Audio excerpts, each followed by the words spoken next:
অবশেষে সকল জল্পনা কল্পনার অবসান ঘটিয়ে মুক্তি পেল মেগাস্টার শাকিব খানের নতুন চমক, যেখানে ব্ল্যাক প্যান্থারের বাচ্চার সাথে দুর্দর্শ অ্যাকশন অবতারে দেখা মিলছে ঢালিউড মেগাস্টারের।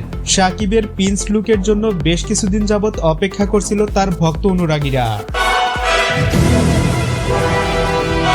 জরুরি ভিত্তিতে তিনি দেশে আসলেও আবারও উড়াল দিয়েছে দূরদেশ শ্রীলঙ্কায়। উদ্দেশ্য, প্রিন্সের বাকি অংশের শুটিং শেষ করেই দেশে ফিরবেন। প্রিন্সের শুটিং বিদেশে হওয়ায় তুলনামূলক তেমন কোনো দৃশ্য ফাঁস হয়নি এখনো, এতে করে ছবিটির জন্য বিশাল বড় প্লাস পয়েন্ট। বাট এখনো কিছুটা রিস্ক আছে, কারণ দেশের শট এখনো সম্পূর্ণ হয়নি। জানা গেছে শ্রীলঙ্কায় শুটিং শেষ করে বাংলাদেশেও কিছুটা শট নিতে হবে, আর এটা না করলে সেন্সর বোর্ডে আটকে যেতে পারে ছবিটি। তার জন্য বাধ্যতামূলক কিছু শট নিতেই হবে দেশের। সম্প্রতি সোশ্যাল মিডিয়ায় ঝড় তুলছে শাকিব খানের প্রিন্সের নতুন ফ্যানমেড লুক।